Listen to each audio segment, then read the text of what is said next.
Today I got to work on this long-haired Husky, which turned out to be one of my toughest challenges. As you can see, the coat is in really rough shape, and he's been turned away from other groomers for snapping, which is the reason for the muzzle. It turns out he has lots of fleas and ticks, so much so it gets a little bloody. So before we start his bath, I try to get him calm, give you guys a closer look of how rough his coat really is. Now because of that heavy matting, I can't start with the pre-blowout. I have to try to brush a lot of those chunks and mats out first. And I didn't realize he had fleas or ticks yet, so thankfully I didn't do the blowout. And yes, this is a bit painful for him, hence the snapping. I don't blame him, but there's not much other choice. Even if I tried to shave him down, it'd still be painful. I'll try to calm him down in between and let him know it's okay. I would definitely not call him aggressive, he's just in pain. You can see how dirty he is as well. For some of the heavier mats, I'll use this dematador. This is definitely my favorite dematting type tool. Much better than the typical single-sided one.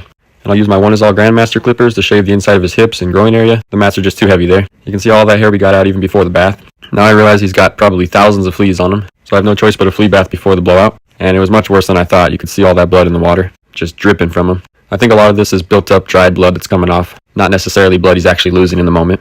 Now we'll start off with that blueberry muzzle facial, get that shampoo rolling in for his regular bath. Now I'll get him brushed up from head to paw, but I'm very minimal here. Because he's already gone through so much brushing, I don't want to overdo it. Getting him cleaned up with a fresh start is a lot more important than getting a perfect D-shed on him.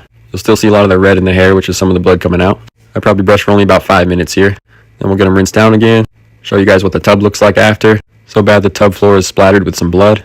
Now a towel dry and then finally onto the power dryer. A lot of this hair coming out now I'd normally get before, but we couldn't spread the fleas everywhere. We also found some more ticks latched on. Now once he's dry, I'll get him with the Equus avocado mist. This brush through, I'm just trying to get all those chunks left over. Very minimal here compared to what I normally do. Now we'll get him on a table and I'll get some help. We're going to work together to get the rest of the mats out. There's some hair underneath caked up with flea poop. Then I'll finally get that muzzle off and brush near his face. A nice bandana.